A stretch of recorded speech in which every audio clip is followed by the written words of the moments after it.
Justin, Mr. Michael Upchurch, Ray Eddings, 8 o'clock, Tuesday night. I'm on time. I forgot to call you back. Justin's already in Vegas. I am glad to be out of Vegas. Hello, Lee. Paul, 75 in Pomona. I like that. Mr. Jeff Foster, I know you had a busy week. Matthew Nash, how are you? Yo, Ray. Eddie, what's up? All right, we passed our 25. Dawn, how are you? Mr. Ken Carson, how are you?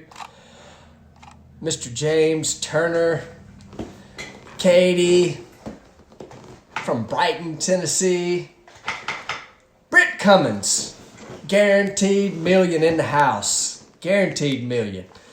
Nick Hines, little Nick, how are you doing? Dennis, man, everybody's piling in here. I don't know where everybody's at, but I can tell you this. Winter time has hit here in Drummonds, Tennessee. It is cold. It's nasty outside. Man, Jeff Foster, divisional race this past weekend in Vegas, 776 cars. That is a lot of cars. But I tell you what, y'all have the facility there in Vegas to handle it. Well, I spent, I don't know how many days, over a week in Vegas. Typical race, I fly in on Thursday or drive in, whatever the case may be, and usually leave on Monday. Well, this past week, flew in on Thursday, got there bright and early in the morning, had to do some vinyl on the car. I don't know how many of you watched or tuned in. I hope not many of you, because I got to tell you about that too. But this past week, we ran the Your Car, Your Data body again on the car and had to do a little touch up on it here and there. But I really like the blue and white. I don't know about what y'all's thoughts on it are, but I like the way the blue and white car looked. I think it looked great. Love the colors of that thing. I think it stands out. It pops. It's easy to read. Even going down the racetrack, I think it's really cool. I like it. I mean, my personal cars, I like black cars, and that is just kind of what I like. Typically, if we buy a car, it is a black car, but for whatever reason, yes, I love the blue race car. It looked good. One of my all-time heroes, Richard Petty, obviously red and blue STP colors, but the Your Car, Your Data with Parts Plus, I think looks awesome. Holy moly, y'all, we have a superstar just tuned in. Tom Mintz, driver of the Max D. I absolutely love calling Tom Mintz and have him not answer because his voicemail is fantastic. I should give out his phone number just so everybody could call him and hear his voicemail. But it says something along the lines of Tom Mintz, driver of the Maximum, now he says Max D. He says Tom Mintz, driver of the Max D Monster Jam truck. And if I'm not flying 35 feet in the air, I'm probably flying at 35,000 feet in the airplane. And that's why I'm not answering your call. Something like that. But I absolutely love it. I seen Buggy said I better pick orange and white for my favorite colors. He's obviously referring to the UT Vols. And I got to tell the truth, everybody. I am a Tennessee boy. I'm very proud to be a Tennessee boy. But I haven't kept up with football in years. I don't know what it is. It's just not my thing. Don't really keep up with it, but I know Buggy loves it, and I'm glad he does. I know he takes his little ones up there and they go watch the games, but man, it just ain't me. I don't know. Maybe one of these days I'll get back into it. I used to watch it, used to keep up with it all the time, but not really my thing anymore. But anyway, back to Vegas. We got Tom Mintz watching. I'm nervous now. We know Tom Mintz. He's a madman. I don't know how many of y'all keep up with Monster Jam, but he is definitely the John Force of the monster trucks, except he's not nearly as crazy as John Force. I see Matt Metters is saying go Vols. I see we got Ira Mitchell tuned in. It's a good night, everybody. We, like I say, flew in Thursday for Vegas, did some vinyl on the car, got everything dialed in. Car went out there and run pretty good. I'm not going to sit here and go through every run because the truth is I've had a lot of tire shake in my life, and I honestly do not remember exactly what all we did other than we had a bunch of cool people out there. You know, with the SEMA show, you always have a lot of people rolling there. We had my buddy David Freiberger. He was there. Mike Finnegan, obviously the two hosts of Roadkill, which was really cool. Mike Finnegan had brought Blasphemy, which is his 55 Chevrolet with a Hemi in it, manually shifted, kind of a really cool car. A lot of you car folks certainly know Roadkill, and if you don't, I suggest go check it out. I mean, you can find it on YouTube, but it's actually on Motor Trend on demand, and their shows are awesome. But he was there to match race the car that finished second to him in drag week in the stick shift class, and that was pretty cool. He's got two friends that are my friends, David Newbern and Midwest Images, Mr. Mike Cotton. They wore us out to, I shouldn't say they, Cotton wore me out about helping them get this little trailer off of the pilot truck that brought it. It was his drag week trailer, so they ended up getting Merlin from Welder Up. I don't know if you ever watched the TV show Welder Up in Vegas, but had him come out there and kind of get everything ready. And Keith Parker, what's up, buddy?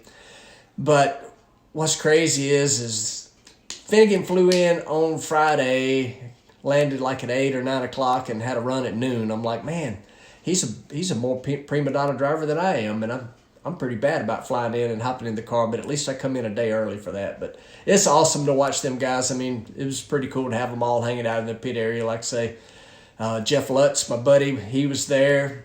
All those guys coming in for, SEMA. It's a big week.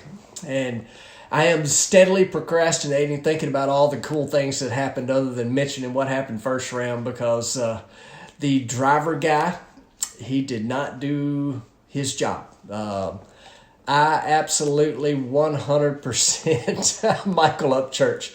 Yes, with Mike Cotton, everything tastes like chicken. That dude is straight out of the Matrix. Ain't no two ways about that. He is a handful. He's a trip.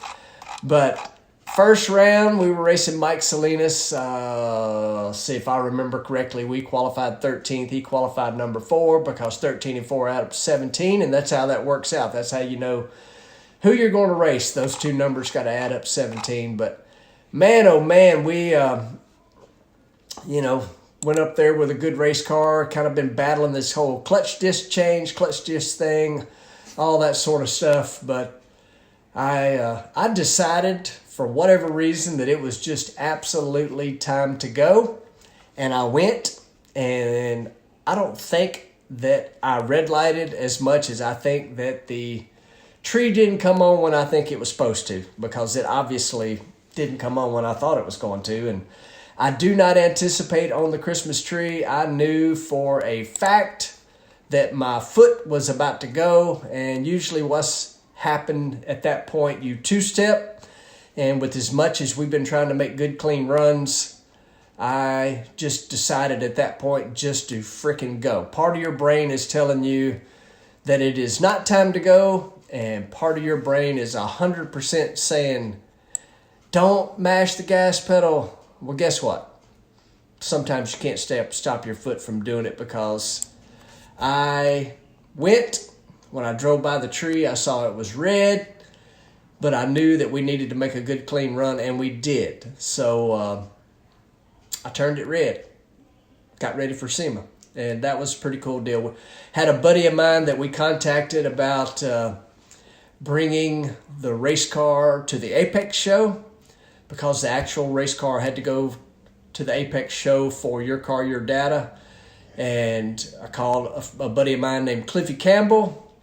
Cliffy has been a mechanic for, some X Games people and that sort of thing. But he started a business, kind of like a hotshot business, and hauls things. And so I have had to get a car in and out at SEMA show before. It is a gigantic royal pain in the rear. That show is very much a union show, so that means for the most part, once you get there and roll it out of the trailer, those guys are in charge. And when your real race car is the one being rolled in there, you'd rather not have people that aren't used to a 30-foot long race car pushing it around. But so anyway, it actually worked out really, really good. We were at the entrance of the Apex show. There's this big glass wall that, as it turns out, that wall folds up right up out of the way, kind of like a garage door. We took the car over there Monday morning, 7 or 8 a.m. I guess it was 8 a.m. roll the car in. They had this really cool, if you go back and look on some of my social media stuff, you'll see it. Had this really cool wall that says I demand access, which is obviously part of your car, your data, program. And so we had the car on display there all week. I posted a couple times my schedule, which was definitely very, very busy. But I like it that way. I mean, those shows are so full. A lot of people don't really know what Apex is. So SEMA and Apex are actually going on at the same time. If you got a badge to get in one, you can get in the other. But Apex is more of your traditional parts people, where SEMA is kind of the super fancy, flashy, wheels and tires and concept cars and, awesome builds that were put together just for SEMA show to highlight some of the products, where Apex is traditional parts. Like I spent time at Valvoline, I spent time at Denso, and I visited with a lot of the vendors that sponsor the race car through Parts Plus. And so I spent a lot of time over there, spent a lot of time over at SEMA as well, because some of those companies have booths at both shows. But man, what a busy week. But I tell you, we got a lot to get ready for. I mean, we're coming up on the last race of the season. I'm looking up here at the computer screen. Pomona is this coming week. Obviously, if you've been keeping up, we're out of the countdown. Cannot win the championship, but we can win a race, and that's kind of our game plan. However many live feeds we've done for the most part this year. I've talked about five final rounds and 4 runner-ups and that sort of thing. But to be honest with you, we've had a great season. I'm looking here right now at the points. Steve Torrance is leading by essentially half a round over Brittany. Doug Kalita is basically 3 rounds back. Billy is essentially 3 rounds back, because it's 1.5 points at Pomona, where typical race is 20 points per race, and at Pomona it is 30. I don't care. I don't care what the points are. I just want to turn on 4 win lights on Sunday. That is the game plan. We got the car to do it. We can do it, and we'll see what happens. I mean, just looking at the rest of the points, none of this stuff is really settled. That's it's going to be fun. 1.5 points make it interesting. But again, not studying the points. It doesn't matter for us one way or the other. We're out of the championship hunt.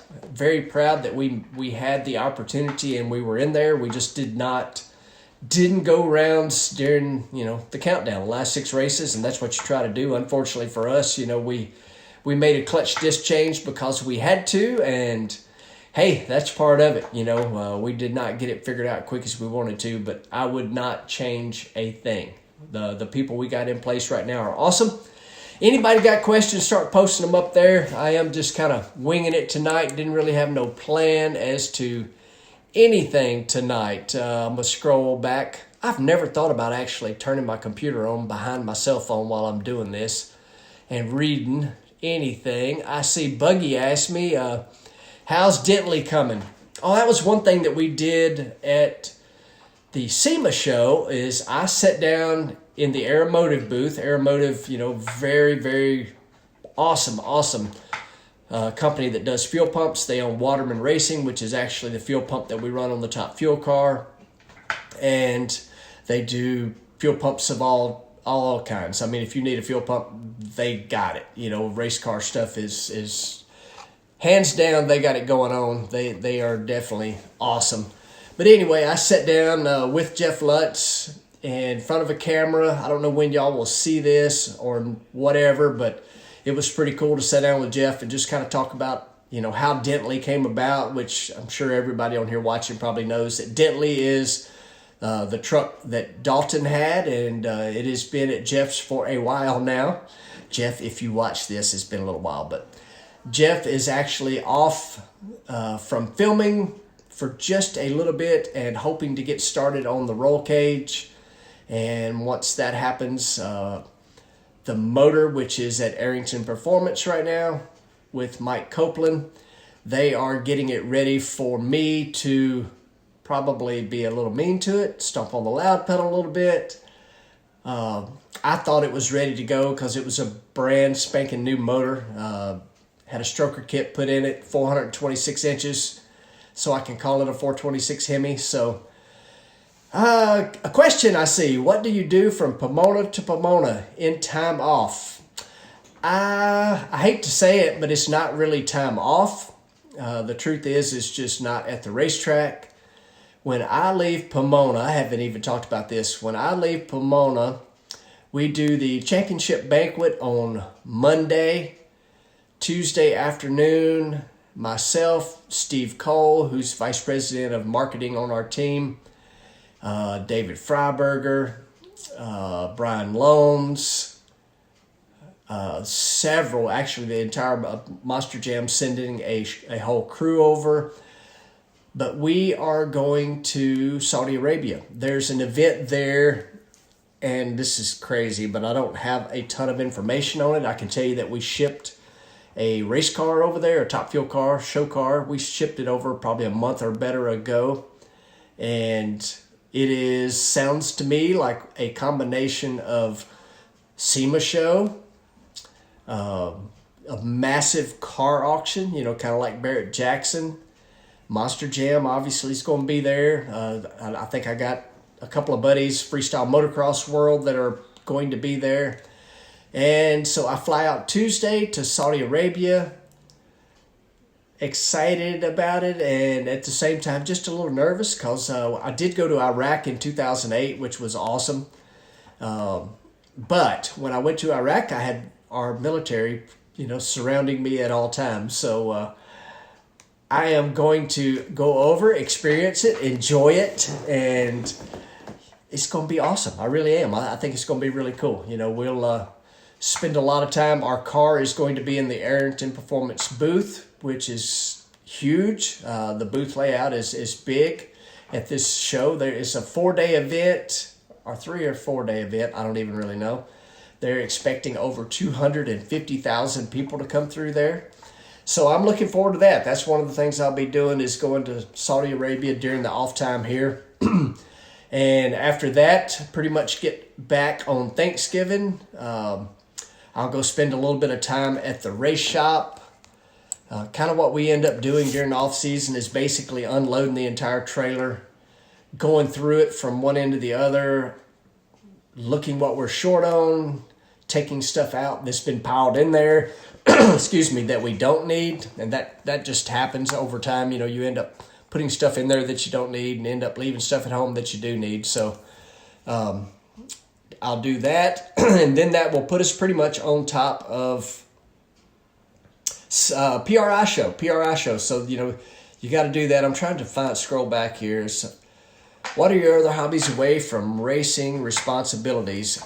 The one thing that I do like to do is, and it's now too cold, is I do like to play golf. Play golf by myself a lot of times because I'm home during the week. I do got a couple of buddies that I really enjoy playing with. One is in the Navy now. One is retired Navy. I have a blast playing golf. I'm not very good, but I definitely enjoy doing that. Let me rephrase that. Are you having the same sponsors for 2020? Absolutely. Parts Plus is coming back.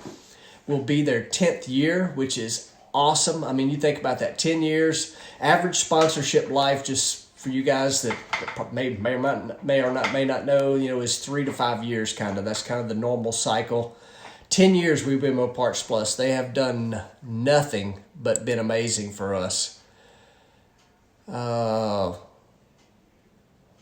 What year? Chris Cole, what year was the black Dodge truck of your dad's? That first truck that was given to me, Chris, was referring to a truck. Me and him were neighbors. We lived right across the road from each other, grew up together. Daddy gave me his old truck. It was a 63 Dodge 318 poly motor, 3-speed on the column. Chris and I made about 9 million laps in Mom and Daddy's backyard. It was my racetrack every day after school, and had a blast in that truck. That's for sure. I'm trying to see what else is up here. Laura says, tell me, friend. How about tell my friend Miranda Kozad howdy on your trip? I will do that, which is Miranda is a Monster Jam driver. She is going on the trip. I talked to Becca Mack this morning. El Toro Loco, she is going. I see I'm getting a shout out from Jackson Dragway. One of my it is the very first place I ever went to drive a race car. It wasn't really a race car, but I absolutely love Jackson Dragway. Did not get up there this season, but I typically try to. It is fun going back to where I started racing, and I enjoy going there. That's for sure. And I see Katie Winter says, Beefy and I look forward to seeing you Saturday. So I got to tell y'all a quick story. So my first trip to Glamis, I see Mike Cotton has joined us. Mike Cotton, I was talking about you earlier in the live feed. You'll have to go back and watch it. Some things will need to be edited out is all I can tell you. So back to Katie and my first trip to Glamis. So I go to Glamis with Dave Kuski, and he brings this friend with him, this great old big burly guy, real cool, real awesome, and we were trying to get his GoPro connected to his cell phone, could not remember the password. As it turns out, Adam is his name. Adam's password is DJ Beefy Sausage Tits. That's what his password was. And so in my phone, it doesn't say Adam Winter. It says Adam, DJ Beefy Sausage Tits. That's what it says. And how he come up with that for a password, I don't know. But I can tell you this. Nobody would have ever thought about it. But I absolutely laugh at it every time I think about it. And whenever we text or we call each other, we are on a group text together. That's what pops up, DJ Beefy. So DJ Beefy will be at the racetrack. All you fans can come out and get an autograph from him. Mike Cotton, who knows if he's going to come out to a racetrack ever again. He's become a famous superstar. Has his own show coming out, Faster with Finnegan. Don't know when the debut of that is, but Luke is asking, what are your thoughts about going back to quarter mile? I've covered this on here a time or two. I do not think that other than a one-time event will it be huge. For a small team like ours, it would be hard. But what I think when NHRA kind of floated that balloon out there, or Fox Sports 1, or whoever it was, when Brian Lone said it on TV basically, what they didn't tell you is they're going to slow the cars down. So chances are, if we went back to a quarter mile, even if it's for one event, which I think if they were to do it, that would be the only way to do it. That way is special, because if we went and done it all the time, then it's not special anymore. But they're going to slow the cars down. We're not going to go 350 or 60 miles an hour. The tires aren't made for that. And, hey, I'm a bracket racer at heart, so you just tell me it's time to stomp on the loud pedal. 8th mile, 1,000 foot, quarter mile. I'm going to stomp on the loud pedal because that's what I do and that's what I love to do. But I don't know. I think going back to quarter mile, there's just some places that, we can't at the current speed that the cars run. So, if they did it once, if they made it like the Gainesville event, the anniversary event, which was absolute standing room only, and you do it once, then it's a huge, gigantic, big deal, even if the cars are made to go slower for that one event. Think about when the first 4 wides were done. Absolute packed grandstands. You couldn't hardly get a ticket. Standing room only. Unbelievable crowd. But now we have 2 of them. And it's not the first one at Vegas. Absolute slam jammed. I love racing 4 wide. I love the confusion of it. But at the same time, if you start making something kind of normal, then it's not as special anymore. But going back to a quarter mile, they're going to slow the cars down to do it. So, I don't know. I certainly will do it because I love drag racing and I love stomping on the loud pedal. But I don't know. Gene Archer, can you and others talk NHRA to coming back to Memphis? I asked John Force when we were in St. Louis. Well, John Force probably don't even remember where Memphis is, except for that's where Elvis' house is at, and that he's caught himself on fire and saw Elvis at 1,000 foot. NHRA will not come back to Memphis with the current ownership, would be my guess, because the company that owns the Memphis International Raceway also owns the IHRA sanctioning body. Even though IHRA no longer races any kind of pro classes or has a show like that, it is just something that's never been done before. I mean, I'm not saying that it couldn't happen, but it would certainly shock me for that to happen, just for the fact that they're competing companies, so I don't know. Would I like it? Absolutely. Jackie Lovins, you might have already answered this. Are you coming to PRI? Absolutely. I will be there every day, and I am not sure exactly what my schedule is yet. Probably won't be as crazy busy as it was at Apex and SEMA, but I will be there. I love the PRI show, and I will see you there, Jackie. Lee, my sister, is asking, what are you checking with your selfie stick when you're warming up the car? I'm checking my hair, Lee. I got my phone up there and I'm looking at myself. Nope, actually what I am looking at, I've got a little mirror on a stick that you can get at the Parts Plus store. And what I'm doing is, our car, unlike the majority of the top fuel cars out there, everybody, for the most part, has a clutch pedal stop. So just think about your street car. When you hop in your street car, you push your pedal all the way to the floor. Essentially, you push it till you can't push it any further. So that is the stop. In a top fuel car, the majority of the crew chiefs don't trust their drivers, and they have just a little U-shaped thing. The clutch pedal is pushed and it hits it. On the back side of that it is threaded, and you can move it in and out so that you can move where the pedal stop is. When the car is using a pedal stop, the crew chief and the clutch guy will set the throwout bearing so that when you mash the clutch pedal all the way to the pedal stop, that is in neutral.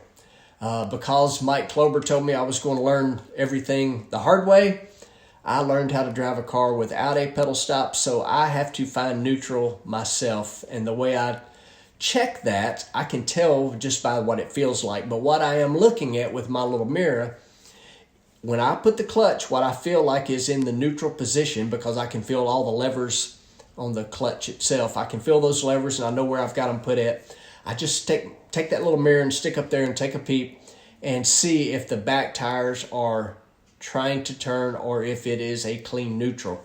The reason we do not run a clutch stop is because if something happens during the burnout, backing up, whatever, from time to time you will see a car that cannot find neutral, and they do their burnout and then they're not able to back up. So typically what that is, not always, but typically what that is, they can't get the car in neutral, which means they can't get it in reverse. And that is because the pedal stop was either set incorrectly or something happened during the burnout. Maybe they drug the clutch, whatever the case may be, they no longer have a neutral. So Mike Klober, 21 years ago, however long ago it's been, made me learn how to find neutral without using a pedal stop. And so, call me old-fashioned. I don't use a pedal stop because that's how I was taught. So, I am just scrolling down through here a little more. Looks like I have kind of covered most of the questions. Been on here 30 minutes. TV producer extraordinaire, my buddy Ray Iddings will not get on to me because I was here on Tuesday night. I missed quite a few shows from crazy travel. I was here last Tuesday night. Consistency, just like in the race car. If you want to have a good live feed, D&C Show every Tuesday night, 8 o'clock. But I'm going to tell you right now, I did have to go and sign up to get my phone changed for when I am in Saudi Arabia. Ray, I'm going to tell you right now, I can't do it on Tuesday night because I will be flying on Tuesday night. So if it's allowed, and I'm not sure that it is or not, if it is allowed, I will try to go live from Saudi Arabia. I'm not sure if it's allowed or not. Probably in my room by myself, I guess it would be. I did learn that I can't listen to rap music, at least not in public, at least not where anybody else can hear it. And you're not supposed to take photos of people. I've been reading. I can read, and I was checking out the do's and don'ts of going to Saudi Arabia. Don't look a woman in the eye. Women can drive now. They don't have to wear I think that's called a burqa.